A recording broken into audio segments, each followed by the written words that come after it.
What I'd like to do first is run through about 20 minutes of just a little background and framing of what the long tail is, what it means, and then changing dimensions, looking from the traditional concept of the long tail to the time version of it. There's going to be a lot of charts and data.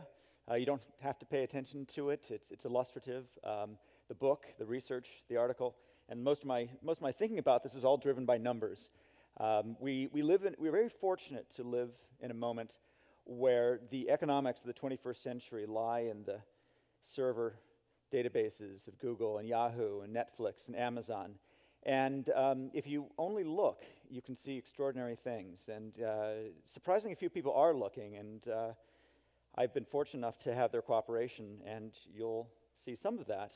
But we're just scratching the surface of the really different economics, culture, and lens on our culture, lens on our world around us that we can see out there in these databases.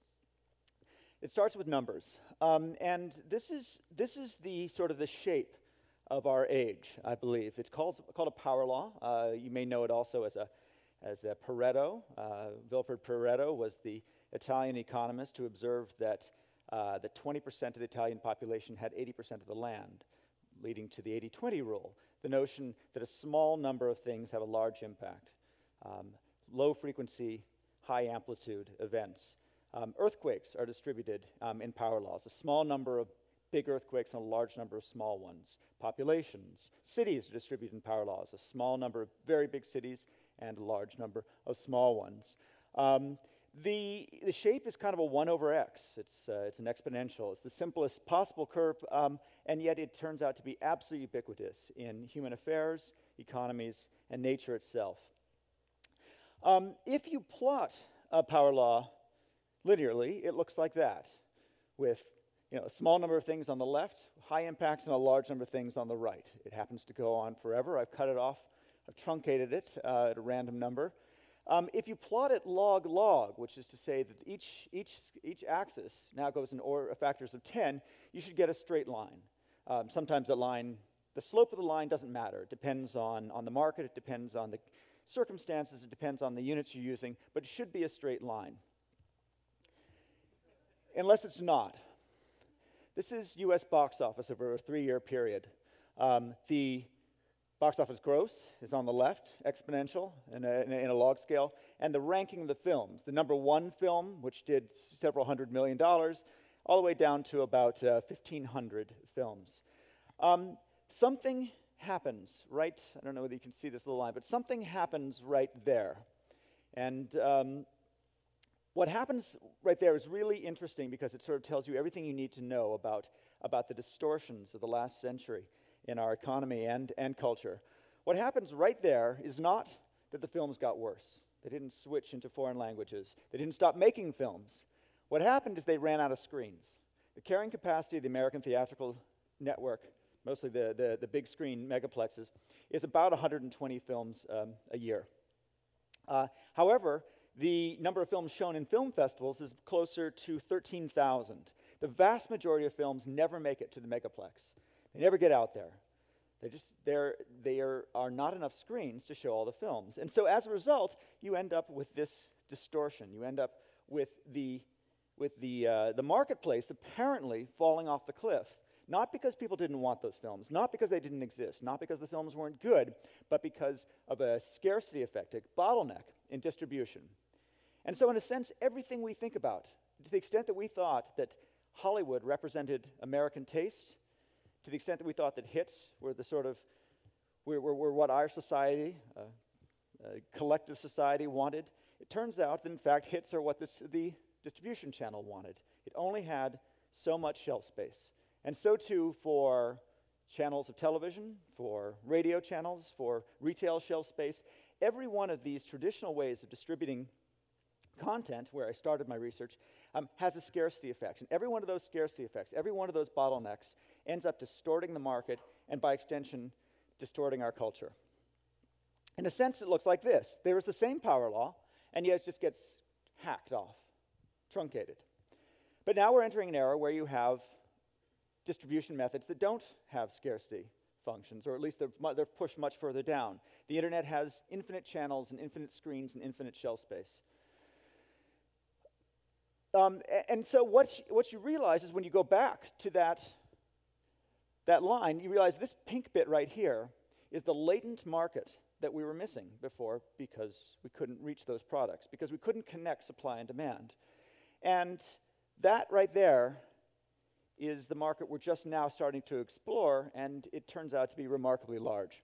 Here's some actual data from Rhapsody, which is a subscription online music service. It benefits from unlimited shelf space. What you have here in the red part is the albums and songs that are available in Walmart, which is America's largest CD retailer. It has about 4,500 albums in the average Walmart. So these are the hits. And these are the albums that Walmart has and Rhapsody has. Down here in the yellow, these are the niches. These are the albums, tracks, and other songs that Walmart doesn't carry, but Rhapsody does. What's notable about this is that although through some complicated math involving converting albums to tracks, I calculate that the Walmart inventory is about equal to 25,000 tracks. Rhapsody right now carries 1.5 million tracks. iTunes carries about 2 million tracks. The peer-to-peer networks are looking at about 9 million tracks. There's probably 25 million tracks out there somewhere in vinyl, live, remix, all the other songs that are out there and could be and will be brought online. Another way of looking at it is right here. This is Walmart's inventory, and this is Rhapsody's inventory. What we've thought was the music market was a tiny, tiny fraction of the music market. In fact, we're looking at order of magnitude increase in inventory and variety. And so too for DVDs. Blockbusters, the average Blockbuster carries 3,000 DVDs. Netflix is at actually 60,000 right now. Over here at Amazon, the typical Barnes & Noble or Borders carries about 100,000 books. Amazon's now tracking 3.7. There's probably another 6 million books out there.